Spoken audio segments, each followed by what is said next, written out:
Now, how many times have you built sites for yourself or for clients and you have repetitive pieces of information, things like addresses, phone numbers, social media links, and so on, that are maybe dotted around various different parts of your site? For example, if we take a look at this demo page, I've got the address in this top bar, I've got the phone number on the right-hand side. If I scroll right the way down to the bottom, you can see I've also got it in the footer, and I may have it on places like the contact page and various other different parts spread out throughout an entire site. Now, we can use Options Pages, which is an ACF Pro function, to be able to create one centralized location where you can make changes in a matter of seconds, and everywhere will have that change reflected immediately. This is a much more productive way of working. Let me show you how easy it is to get started using Options Pages in ACF Pro. Now, first of all, let's take a quick look at what it looks like for the back end, and then I'll show you how to recreate exactly what I have.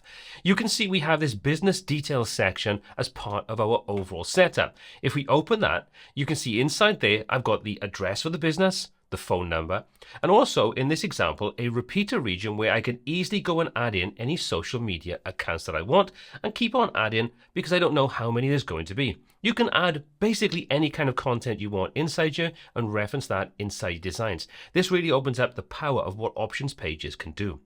Now, how do we create them? Well, if we've got ACF Pro installed, you'll see when we come over the option, we have Options Pages. If we open this up, you can see I've got my business details. If we click to open this, you can see this is a really simple setup. We have the title, the slug, and so on. Nothing else is inside here. It's all really simple and straightforward. So we're going to leave that as it is. If you're going to create it, you can just fill out the basic details like I've just done.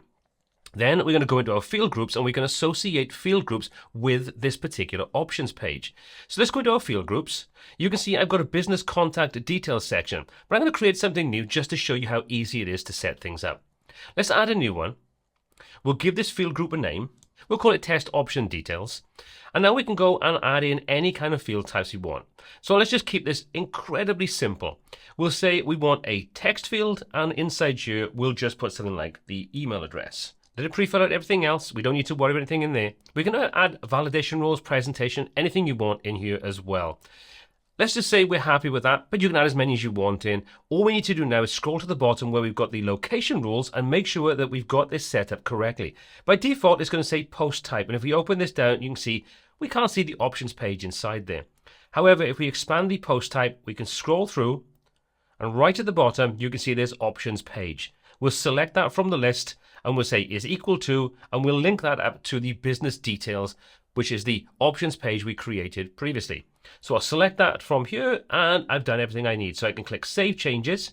And now if we come over to our business details section, you can see we have the new option, which is our email address. So we can, if we want to, have multiple different meta field groups and associate those with individual options pages. It allows you to kind of group things together should you want to. So now we have everything in place. Let's now see how we can reference this inside our designs. Now for this example, I'm going to be using Bricks Builder, but you can use pretty much any kind of tool that allows you to access dynamic data. Elementor Pro, even using tools like Generate Blocks or Generate Blocks Pro will allow you to access various different ACF data. So what we're going to do is we're going to come into Bricks and we're going to go and customize our footer. So let's come into our template section, open up our default template inside Bricks Builder, and you can see I've got the Contact Us section already laid out. So all I'm going to do is go in and click inside the rich text area, which I've added underneath the Contact Us. But you can use whatever you want, headings, anything at all. Doesn't matter. Anything that allows you to grab any kind of ACF data, you can use it. So we'll choose our rich text, and you can see inside here I have nothing set up so far. Let's click on the little lightning bolt for the dynamic data. Come down to ACF, and you can see inside ACF we have things like business address, business telephone, email address, and so on. So we can easily see where that data is going to be pulled from. So let's grab our business address. That now pulls in our business address. You can see it's laid out there. Let's go underneath this now, and we'll just put in the telephone number. Do the same thing again, dynamic data, ACF, business telephone. You can see there's our telephone number already been inserted in, and let's go and add in our email.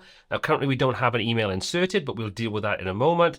So again, let's click choose ACF.